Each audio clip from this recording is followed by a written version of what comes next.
Yeah. Boxing aficionados. What's up? What's going on? Hey, yo, check this out. I like to talk about a fight that's coming up this coming weekend that I feel is the type of fight that is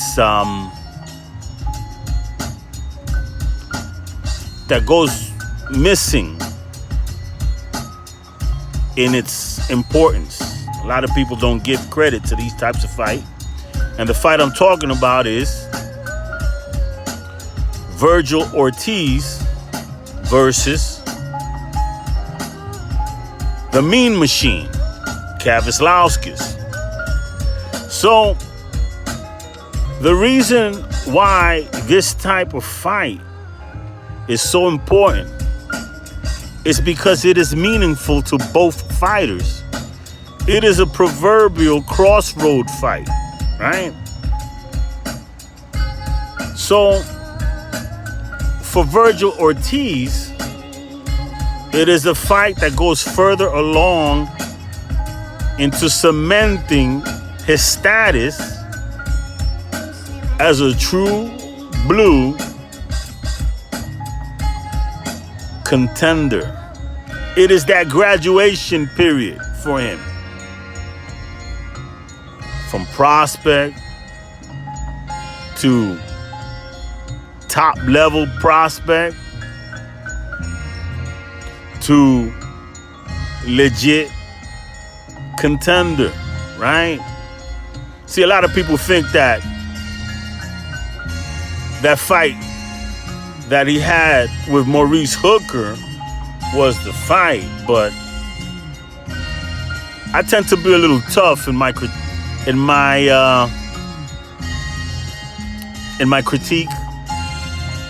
my barometer for what's real and what's not. And the truth is that Maurice Hooker, although he was an ex-champion, was an ex-champion in the junior welterweight division who had done nothing at welterweight itself and had been knocked out, stopped by Jose Ramirez. So there is only but so much credit I can give young Mr. Ortiz for that win. In Kavislauskas, what he'll find is a guy coming off a knockout win in his last fight. B, a legit welterweight that some say is pretty big for the welterweight division. C, a legit puncher, thus the moniker Mean Machine, right? And D, and most important of all, a guy who had been in the ring with arguably the number one pound-for-pound fighter in the world, Terence Crawford, and managed to have his moments. So much so that top-rank haters and Crawford haters and PBC lovers love to use the fight against Kavislauskas as proof positive that Terence Crawford is very vulnerable. That's how much Kavislauskas gave Terence Crawford to deal with, right? So that's who Vergil Ortiz is stepping in the ring with. A legit proven fighter, a proven welterweight, right? That gets a lot of social media credit for giving Crawford or perhaps knocking Crawford off his feet. So that's who Vergil Ortiz is having in his 17th fight. In his 17th fight. Kid is 22, 23 years old, and in his 17th fight, that's who he's stepping in the ring with, right? So I celebrate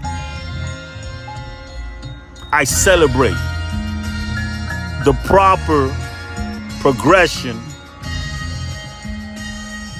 of a young fighter who puts up and shows up to put his money where his mouth is, right? Now for Kavislauskas, it's a chance to get in the ring and with his destiny in his hands, right?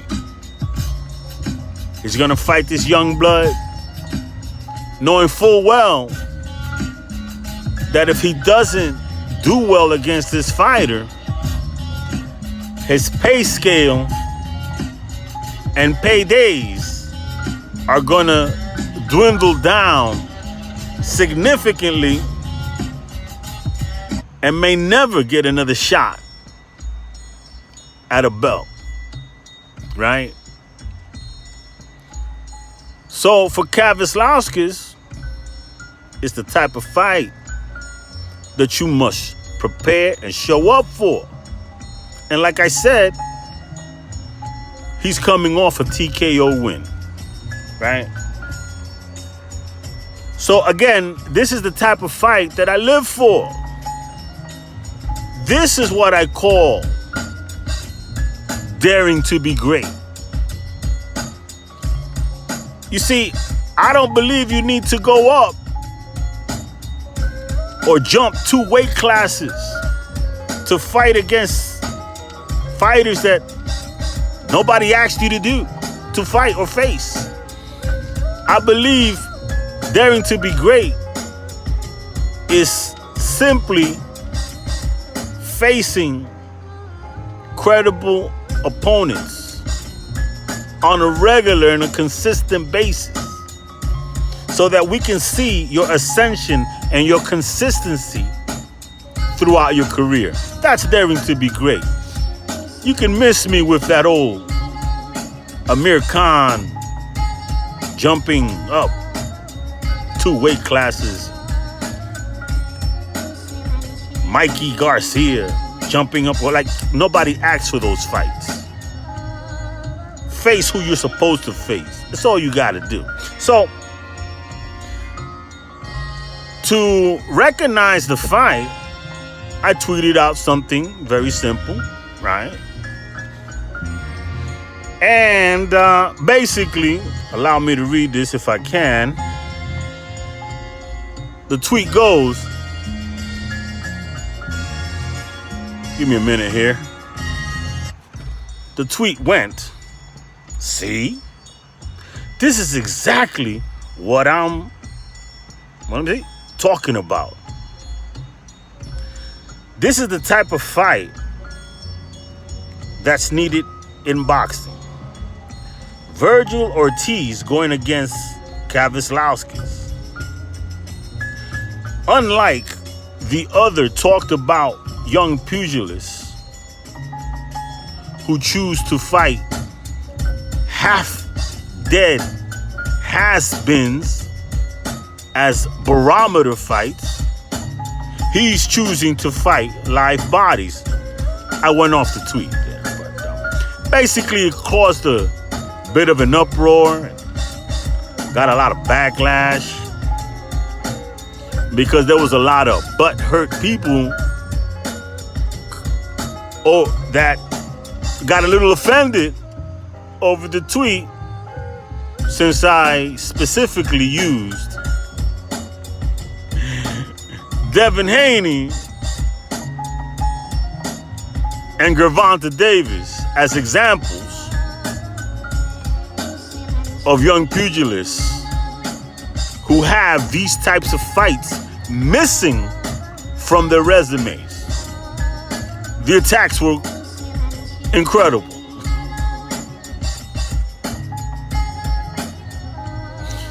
Dudes lost their minds, right?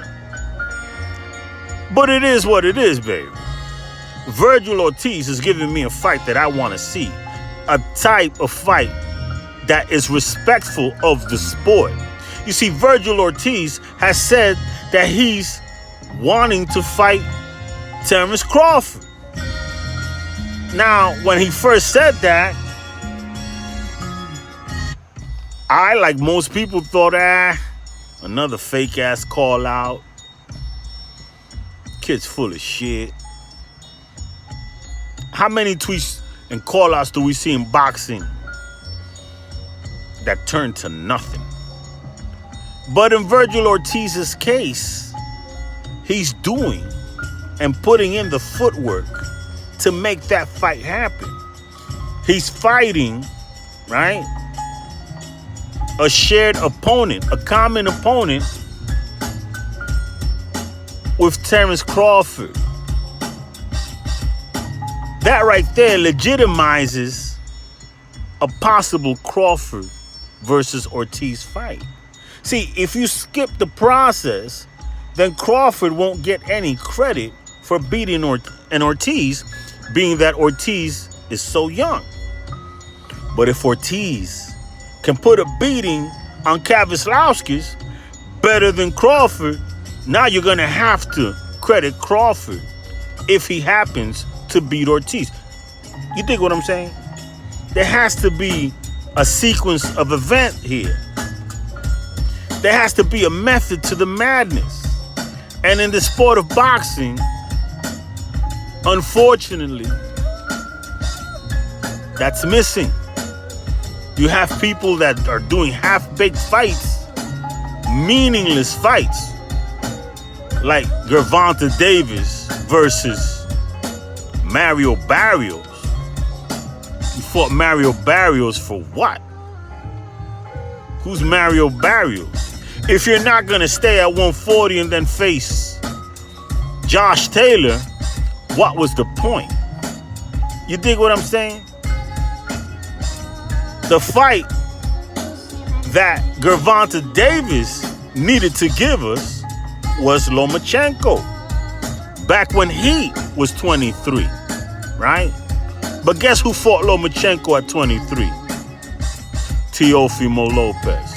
And Teofimo Lopez himself went through the gauntlet to get to Lomachenko. The gauntlet being Nakatani, Richard Coleman, and then Lomachenko. That is how you build legacy and legitimacy. And it's far, far too scarce in today's boxing world. As for Devin Haney, what can I say? He faced his step-up fight, his supposedly step-up fight versus Linares in his 26th fight. I don't want to hear about how young Devin Haney is, right? I'm tired of it. That's neither here nor there.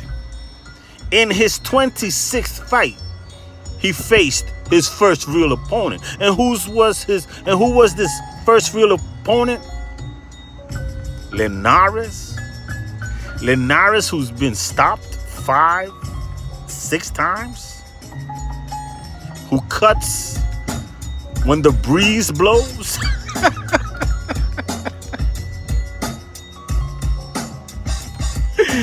Linares bleeds if the wind blows too hard on his skin, right? Beat down old as Linares is who Devin Boogeyman Haney chooses to have his step-up fight with, right? Not a Richard Coleman, not a Nakatani, not a Fortuna. Linares. Somebody who has 2 feet in retirement. But that's neither here nor there, baby. Vergil Ortiz, on the other hand, he fought his Linares. Vergil Ortiz fought his Linares a couple of years ago when he fought Mauricio Herrera. A lot of people give Vergil Ortiz a lot of credit for that Mauricio Herrera win. I'm not one. I saw Mauricio Herrera the same way I see Linares. A fighter way past his prime. Vergil Ortiz, a big punching, big welterweight. Mauricio Herrera has seen his best days at 140, maybe. So I can't give Ortiz too much credit for that win. I can acknowledge it, but I ain't gonna go crazy. You understand? It's one of those wins where you basically did what you were supposed to do. So, this fight, this weekend, is legit. But here's some of the responses to the tweets. Because, I tell you, some dudes lost their minds. Not this guy. This guy is James Washington, right? James Washington said, I hear you, but you can't really hold it against, I'm paraphrasing, you can't really hold it against Haney because Haney, you know, he's being avoided and guys have dropped belts not to fight him and blase, blase, blase. To that I say this. That's all well and good in what's happening with Haney right now. But it doesn't explain the previous 26 fights. Who was he fighting at 15-0? Who was he fighting at 10-0? Why does his resume look like it does? Why are half his fights south of the border against who the fucks? Why? You understand? You see, I remember the first fight I saw Haney was for Showtime. He fought I think his last name was Juan Carlos Burgos. I'm not sure. But it was some Mexican guy who had been in the ring with some people at 130 and 126. Haney fought this guy who hadn't been in the ring in over 2 years at 135. And then that night, in a fight that he was supposed to stop that guy, he went all 12 rounds with him, or 10 or 12 rounds with him. And I could hear his father in the corner saying, oh, you need to stop him, press him, stop him. But the stoppage never came. You see, and what happens when you have fights like that? When you are so clearly superior to your opponent in age, athleticism, technique, youth,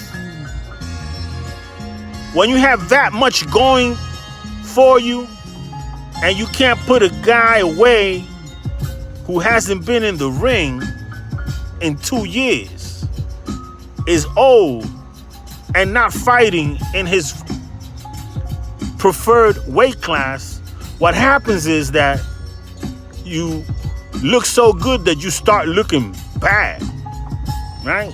Because if you beat this guy for like a piñata for about 6 rounds or 7 rounds, people start wondering, well, why don't you stop? Now they're going to start looking at you. Okay, you can hit him with everything but the second. You can hit this guy with everything plus the kitchen sink, and you still can't get him out. Now they start looking at you, which is what I did. I started looking at Devin Haney and seeing what he really was. Way back then when he was on Showtime, right? I said to myself, this ain't no truly special fighter. It's a flashy guy with no power. Reminds me of Malignaggi. And that's why I call him Devin Malignaggi. And that's what I'm going to keep calling him until he proves otherwise. Now, as for Jeep Davis, right? He's got a lot of explaining to do, and he's getting credit for beating Mario Barrios. But Mario Barrios, it's not a fight that anybody asked for. We gave him his homework. His homework was Lomachenko. The protection plan was put into place, right? I remember when Floyd actually threatened Gervonta Jeep Davis with a Lomachenko fight. You imagine that shit? Threatening your fighter by telling him you're going to put him in with somebody real? You can't make it up. Anyway, here are some more of the responses, right? From Dripper Boxing, right? He asked, because I said in the post, in the tweet, that Kavislauskas was proven, right? A proven fighter. So his response was, proven? Against who? He's only fought Terence Crawford and got stopped, right? He's saying that Vergil Ortiz step-up fight was Maurice Hooker and not Kavislauskas. So to that I say that yes, Kavislauskas is proven, because if you're gonna criticize Terence Crawford for having a hard time with Kavislauskas, then Kavislauskas has proven himself to be no easy out and a legit puncher, because you're also saying that he knocked Crawford off his feet. So you're discrediting Kavislauskas because of his draw versus Ray Robinson. That's the criticism against Kavislauskas. But the thing about about that fight is this: Ray Robinson is the proverbial slick Philly fighter who gave Kavislauskas fits. A very slick fighter who avoids contact, who moves in the ring very well, and actually puts the art of boxing to work, right? That type of fighter exposed Kavislauskas. I'll agree with that. I saw the fight. He had hell to pay against Ray Robinson. But the thing is that it doesn't take anything away from Vergil Ortiz and the fight against Vergil Ortiz, because Vergil Ortiz is not a slick fighter. Vergil Ortiz is coming forward. And that's more in Kavislauskas' wheelhouse than somebody who's moving away and outboxing him.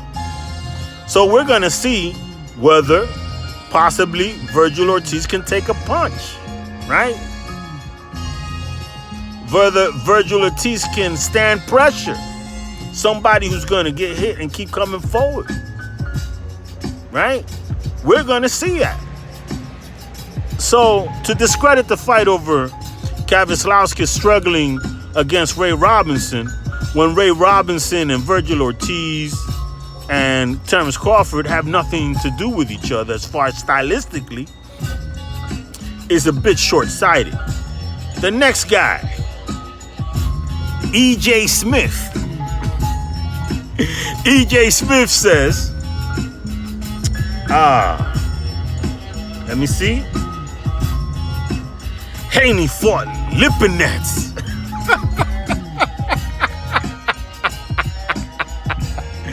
Basically, he said, Haney fought Lipinets, and I immediately thought to myself, boy, these Haney fans, they're so butthurt over the weakness of Devin Malinagi's resume that they're making up opponents. Sergey Lipinets. And then there's, who is this guy? Oh, the Educator. Bro, both have fought Gamboa. This fool thought he said something by saying that both Haney and Tank, or Jeep Davis, rather. I can't call him Tank. Tanks aren't protected. So he tried to make a point by saying that they both fought Gamboa. And that's where I lose my mind. I'm like, are you serious? You're giving credit for Gamboa? Gamboa, who's extremely way past his prime? You understand?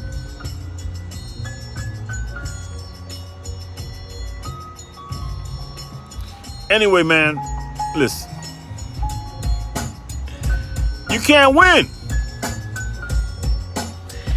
And now here goes.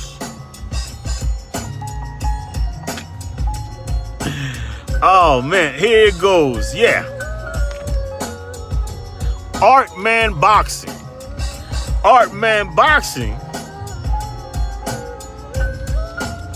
with the racial card. This is one of those Afro-Latino guys who hates African Americans. Whenever you in doubt, pull out the race card, bro. That's all that means. It's a sad, sad state of affairs when you can't even criticize somebody on a legitimate basis without getting accused of racism. But that's the state of boxing today, the state of boxing Twitter. It's okay. I'm gonna keep doing what I do. You understand? I'm gonna give credit where it's due and critique where it's called for. It is what it is, and it ain't what it ain't. Next level boxing talk. Motherfuckers, I'm out.